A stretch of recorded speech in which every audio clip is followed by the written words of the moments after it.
이번 시간에는 그 초등부의 그 초등학생들의 그 학년별 특징에 대해서 자, 살펴보도록 하겠습니다. 자, 당연히 이제 그 수학에 초점을 맞추는 이야기가 되겠습니다.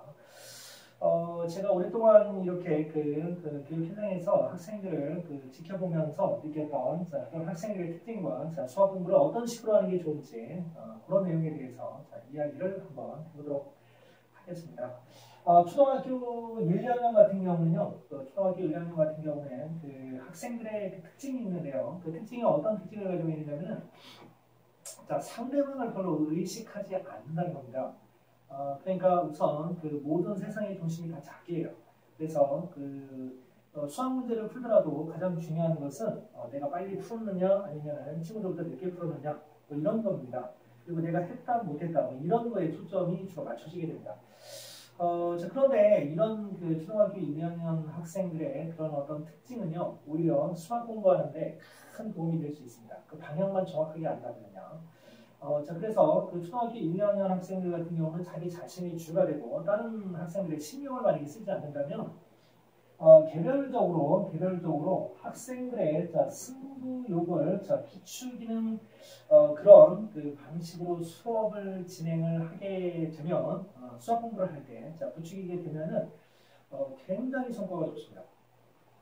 그러니까 뭐 예를 들어서 어디서부터 어디까지 하자. 그리고 만약에 그 이후에 남는 시간에는 어떻게 더 재미난 그 수학과 관련된 뭐 보드게임을 한다든가 뭐 다른 활동을 할 수 있겠고, 그런데 될 수 있으면은 수학하고 관련된 시간이 만약에 정해진 거라면요, 관련된 공부를 하는 것이 가장 효과적인 것 같습니다.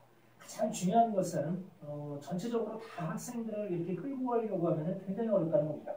개별적으로 학생들이 친구들에게 강한 승부욕을 느끼면서 공부를 해나갈 수 있도록 환경을 만들어주는 것이 최고로 중요한 그런 시기가 아닌가 생각합니다.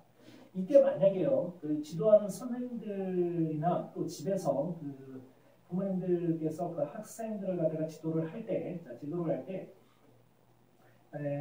그렇지 않고 그 강한 승부욕으로다가 저희가 할 수 있는 그 성취 감을 최대한 느낄 수 있는 그런 공부 방법을 취하지 않고 시간을 의무적으로 꽉 채워야 된다거나 어디서부터 어디까지 하면 그 이후에 더 많이 또 그 과제를 준다거나 이런 식으로 진행이 되면 학생들의 학습 능력은 툭툭 떨어지게 됩니다.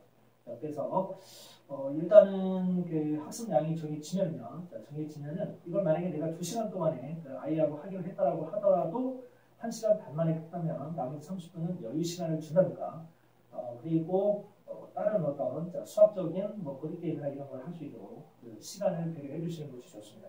자, 그리고 친구들하고 같이 공부를 할 때는요, 빨리 끝난 학생들 같은 경우는 그 학생들 나름대로의 또 어떤 인센티브가 있어요. 그러니까 따로 또 그 학생들만을 모아서 뭐 수학과 관련된 그런 다른 활동을 할 수 있는 그런 과제를 주시고요. 그리고 좀 이렇게 천천히 진행된 학생들 같은 경우는 또 별도로 이렇게 진행을 해서 부족한 부분을 메워나가는 그런 방식으로 수업을 진행하시면 됩니다. 그러니까 초등학교 1학년 때는요, 공부를 엄청나게 많이 하는 것보다는 아이가 얼마나 승부욕이 있느냐, 승부욕을 얼마나 생기게 할 수 있느냐, 이거에 포인트를 맞춰서 지도를 해나가신다면 그 다음에 3, 4학년이나 5, 6학년 때 굉장히 좋은 효과를 가져올 수가 있습니다. 자, 그러면 이제 3, 4학년이 됐다라고 하면은요, 초등학교 1학년 때는 이제 강한 승부욕을 키워놓으면 됩니다. 지기 싫은 거죠. 친구한테 지기 싫은 겁니다. 내가 쟤한테 그래. 이런 강한 승부욕을 키워주시고요. 자, 그리고 3, 4학년이 됐을 때는, 그리고 이렇게 생각하실 수도 있습니다. 우리 아이는 상당히 내성적이고, 차분하게 그냥 자기 혼자 앉아서 공부하는 걸 좋아한다. 이렇게 생각하시는 분들이 계실 수 있는데요. 그 아이의 마음 속에 들어가 보시지 않으셨죠? 그 속에서 말은 하지 못하지만, 표현은 하지 않지만, 그 부글부글 끓어오르는 그 승부욕이 있다는 것을 가만히 지켜보시면 느끼실 수 있을 겁니다. 자, 승부욕을 키워주시면 됩니다. 겉으로 표현을 하는 학생들이 있고요. 리얼하게 표현을 안 하는 학생들이 있는데 누구나 강한 승부욕은 가지고 있다는 거죠.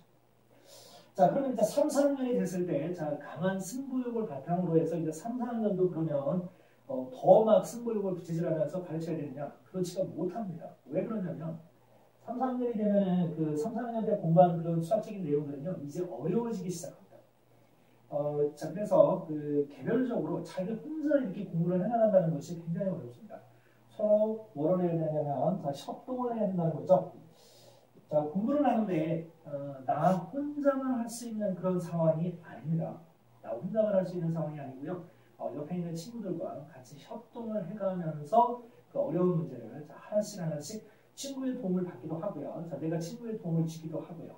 뭐 이러면서 그 수학 공부를 해나가는 자, 그런 협동을 키우는, 협동심을 키우는 자, 그런 시기라고 자, 생각을 해주시면 되겠습니다. 자, 그렇지만은 이 또 그 밑바닥에는요, 자, 협동을 하긴 하지만 치열한 그 승부욕이 자, 그 안에 포함되어 있어요. 그러니까 그 가르치는 선생님이나 집에서 그 학생들을 돌봐주시는 자, 어머님들께서도 학생들이 자, 공부를 하긴 하는데 그리고 이렇게 그 의견을 서로 주고받으면서 공부를 하긴 하는데 그 밑바탕에 승부욕이 깔려있는지 안 깔려있는지 이걸 보셔야 됩니다. 자, 왜 제가 자꾸 승부욕을 이야기하느냐면요. 자, 초등학교 그 어린 학생들이 가만히 앉아서 자, 수학을 연구하는 건가요? 그건 아니죠. 그러면 그 학생들이 나중에 수학자의 길을 갈지 어떨지 모르겠지만 자, 거의 상당 부분은 그렇지 않겠죠. 그죠? 자, 그렇다면 수학 공부를 과연 왜 하냐라고 했을 때 재밌어야 됩니다. 어느 경우에 재밌냐? 내가 친구보다 조금이라도 더 빨리 풀고 조금 더 정확하게 풀 때 그때 굉장히 재미난 거예요.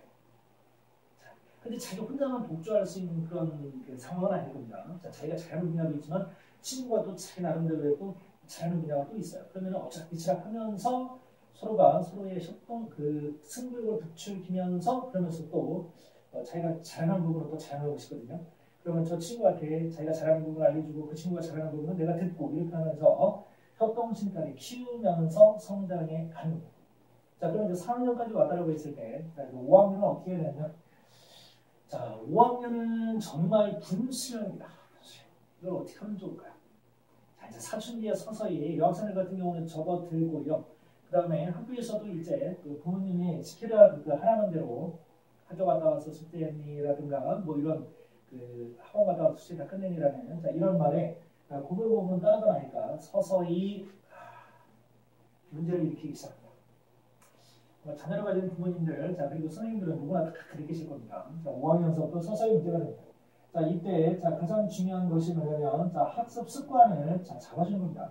만약에 자녀가 학원에 간다면요, 자, 자녀한테 그 학원에서 낸 숙제를 했느냐고 물어보시면 안 됩니다. 했느냐고 물어보시면 안 되고요. 자녀가 숙제를 그 하는 것을 옆에서 이렇게 지켜보시면서 도와주셔야 됩니다. 자, 그래서 초등학교 5학년 때 학습 습관이 얼마나 그 자리를 잘 잡느냐, 이게 최대 원칙입니다. 이때 두 가지 길로 갈립니다. 아이들 같은 경우는요, 자, 그동안 4학년 때까지는 부모님 밑에서 그 부모님의 말씀을 들으면서 이렇게 생활하는 걸 좋아하지만, 자, 5학년 때 정도가 되면은 이제 친구들이 눈에 띄기 시작합니다. 친구들과 더 많은 시간을 보내고 싶어 하지, 자, 부모님들과 그 많은 시간을 보내고 싶어 하는 것은 상당히 그 시간적으로 그 학생들이 그러고 싶어 하지 않는 그런 시기라고 볼 수가 있습니다. 자, 그래서 어쨌든 그 학생들하고 같이 그 아버님, 어머님이 그 협동하셔가지고 협력하셔서 그 학교 생활 잘 할 수 있도록 자, 그리고 학원에서 숙제를 내줬을 때 그 숙제를 잘 아이가 그 마무리하고 갈 수 있도록 했느냐고 물어보시는 거 아닙니다. 옆에서 도와주시는 겁니다. 아이가 풀면 채점해 주시고요. 그리고 아이가 틀리면 다시 한번 풀어보라고 하고요. 자, 간식 맛있는 거 들어오고요. 자, 이러면서 아이를 그 정해진 시간에 항상 공부를 해나갈 수 있도록 가장 좋은 그 숙제하는 방법은요. 언제냐면 만약에 월요일날 수학학원을 갔다 왔다 그러면 그날 숙제를 끝내는 게 좋습니다. 그리고 화요일날 영어학원을 갔다 왔다 그날 끝내는 게 좋습니다. 주말에 한 번에 몰아서 하는 그런 경우도 있는데 상당히 어려운 상황입니다. 그렇게 되면 나중에 쌓이게 되면 어려워집니다. 주말만이라도 초등학교 때는 좀 쉬자는 그런 취지에서 주중에 아이하고 이렇게 이야기를 하셔가지고 설득을 해서 끌어가시기 바랍니다. 자, 그리고 이때 어머님들한테 또 한 가지 어머니 아버님들한테 해드리고 싶은 말씀 중에 하나는 뭐냐면 주도권은 반드시 어머니 아버님이 가지고 계셔야 된다는 겁니다. 민주적으로 아이하고 상의를 해서 아이의 결정에 따르면 자, 이런 상황으로 가시게 되면은 아이는 얼마든지 자기 마음대로 할 수 있는 여건이 됩니다. 이제. 고집을 막 피우겠죠, 그죠? 자, 여러분, 그 어머니 아버님들 가만히 생각해 보시면 그 초등학교 5학년 때 어머니 아버님 어떠셨습니까? 부모님이 하나님 가셨죠? 지금 초등학교 5학년이라고 별반 다르지 않습니다.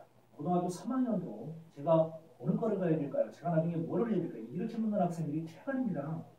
초등학교 5학년 아무것도 모르는 학생한테 주도권을 다 주시면 절대 안 됩니다. 그 주도권은 항상 어머니 아버님이 가지고 계셔야 된다. 이걸 잊으시면 안 됩니다. 최악의 상황은 자 언제 오느냐면 중학교 1학년 끝날 무렵에 옵니다. 중학교 2학년이라는 어마어마한 그런 큰 사춘기가 기다리고 있습니다. 자, 그런데 그 전주북이 초등학교 5학년에서부터 시작이 되는데 자, 미리 주도권을 넘겨주신다면 나중에 어려움에 처하실 것은 당연합니다. 그래서 어떻게 쓰든 어머니 아버지 협동하셔서 학습 습관 잡는 데 주력하시고요. 자, 초등학교 6학년은요 그야말로 학생들이 공부를 하는 데 있어서 이 공부의 길로 갈 것인지 어떨 것인지를 결정하는 큰 변수입니다. 우리가 공부를 마라톤이라고 할 때요. 자, 초등학교 5학년까지는 자기 학년 심화에 1년 정도의 선행을 권장해야 됩니다. 1년 정도의 선행.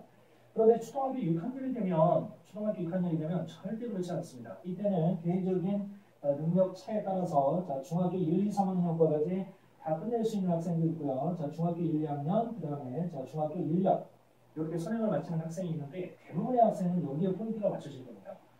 자, 그리고 자, 중상위권 그룹이 이 과정을 밟아갈 거고요. 최상위 그룹은 이 과정을 밟아갑니다. 더 빠른 학생은 여기에 이제 고등학교 1학년 과정으로 자, 들어갈 수가 있겠죠. 자, 그러면은 6학년서부터 본격적인 공부가 시작된다고 했을 때 자, 초등학교 5학년 때 학습 습관이 얼마나 중요한가를 알 수 있습니다. 그런데 실제 해보면은 그 현실은 엄청난 자, 그런 벽이 많이 느껴지실 겁니다. 자, 그래도 어떡합니까? 어머니들 잘 참으시면서요. 아이 잘 거슬리시면서요. 자, 가시면 되겠습니다. 그래서 그 초등학교 학년별 특징을 이렇게 살펴봤고요. 그 본격적인 공부가 이제 6학년부터 시작이 된다. 5학년까지 학습 습관 잘 잡자. 이렇게 자, 말씀을 드렸습니다. 자, 그리고 마지막으로 한 가지 더 말씀을 드리고 싶은 거는요. 아이가 힘들고 어려워합니다. 자, 그러면 이 아이를 자, 이제 공부를 잘 더 열심히 하기 위해서 주말이나 또는 어떤 특정 그 명절 전후에서 부모님들께서 그 아이를 데리고 여행을 가시는 경우가 많습니다. 한번 막 우리 기본 전환을 하고 와서 본격적으로 한번 시작하자. 자, 공부의 흐름 다 깨집니다. 정말 갔다 와서 열심히 하는 아이들이 몇 명이나 있을까요? 생각을 다시 한번 잠깐 해보시기 바랍니다. 주말에 아이를 데리고 놀러 나가지 마시고요. 아이가 숙제를 잘 하고 있는지 그 숙제를 직접 어머니 아버님이 도와줄 수 있는 굉장히 시간적으로 여유가 있지 않습니까? 그 시간에 그 자녀의 공부를 도와주세요. 그러지 않고 데리고 놀러 다니시면 숙제도 못했죠. 그죠? 그리고 주말에 푹 쉬었는데 월요일서부터 갑자기 막 눈에 불꽃을 튀면서 공부를 할 수 있을까요? 어렵습니다. 자, 공부의 큰 흐름이 깨지지 않도록 그거를 잘 관리해 가시면서 이렇게 가셔야 됩니다. 그리고 또 하나는요, 그 첫아이가 이제 막 어린 그런 그 과정을 밟아가는 그런 상황이라면요, 자, 주변에 이미 그런 시기를 겪었던 부모님들한테 잘 한번 말씀을 말씀을 한번 드려보고 그다음에 듣고 하는 이런 과정을 반드시 거치십시오. 혼자만 그렇게 너무 고생을 하지 마시고요. 이미 그 길을 거쳐가신 분들이 고충을 이렇게 들으셔서 참고를 하시면서 이렇게 진행을 하시면 그래도 덜 어렵게 진행이 될 수 있을 거라고 생각합니다. 초등학교 전체적인 초등학교 1학년서부터 고등학교 3학년까지를 공부의 큰 어떤 마라톤 여정이라고 한다면 초반이긴 하지만요. 초등학교 때는 뭐 놀아도 되지라고 생각하실지 모르겠지만 전혀 그렇지 않습니다. 이 안에서 이런 치열한 과정들이 일어나고요. 이미 초등학교 6학년이 끝날 때쯤에는 상당 부분 그 학생이 가야 될 길이 결정이 돼 있다는 거죠. 그런데 그거를 잘 모르시고 만약에 초등학교 6학년 때까지는 놀고 본격적으로 중학교 때부터 공부하는 거라 생각하신다면 다시 한번 생각을 하셔야 됩니다. 제가 무거운 말씀만 드렸는데요. 그래도 그 자녀를 키우시면서 가장 즐거울 때가 언제냐라고 하면 초등학교 때일 거예요. 엄청 귀여워요. 그 엄청 귀여운 아이를 데리고 부모님들 이런 과정을 준비해 가셔야 됩니다. 그렇습니다.